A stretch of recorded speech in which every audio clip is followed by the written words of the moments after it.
এক দেশে ছিলেন এক বাচ্চা, ধন সম্পদ, সৈন্য প্রসাদ, কিন্তু তার অভাব ছিল না। কিন্তু তার অন্তর ছিল এক গভীর শূন্যতা। রাতের পর রাত তিনি ঘুমাতে পারতেন না। প্রসাদের জানালা খুলে আকাশের দিকে তাকিয়ে ভাবতেন, আমার রাজ্য আছে কিন্তু শান্তি নেই কেন?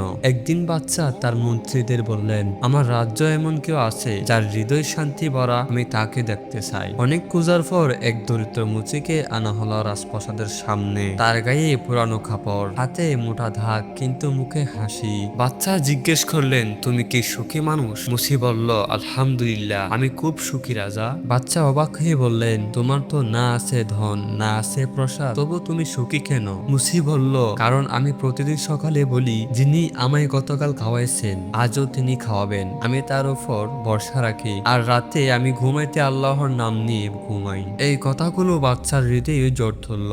রাতে তিনি ঘুমাইতে পারলেন না। বারবার মনে হচ্ছিল, আমি বাচ্চা, কিন্তু এই গরিব মানুষটির মতো শান্তি আমার নেই। পরের দিন বাচ্চা বদলে গেলেন। তিনি নামাজ পড়া শুরু করলেন, দরিদ্রদের সাহায্য করতে লাগলেন, আর প্রতিদিন রাতে দরবারে বদলেই মসজিদে বসতেন। একদিন বাচ্চা বললেন তার মন্ত্রীদের, রাজ্য নয়, আসল রাজ্য হলো এই হৃদয়, যেখানে আল্লাহর নাম আছে। বছরের পর বছর কেটে গেল এই বাচ্চা হওয়ার রাজ্য। কে ক্ষুধার্ত থাকতো না, মানুষ তাকে শুধু রাজা নয় বরং আল্লাহ ভক্ত বাচ্চা বলে ডাকত। শেষ বয়সে তিনি সবার সামনে দোয়া করলেন, হে আল্লাহ, তুমি আমাকে ক্ষমা করো, তুমি আমায় রাজ্য দিয়েছো, কিন্তু এখন আমি শুধু তোমাকে চাই, তোমার প্রেমে আমার শান্তি। তিনি চোখ বন্ধ করলেন আর চলে গেলেন সেই রবের দিকে যার নাম তাকে শান্তি দিয়েছিল।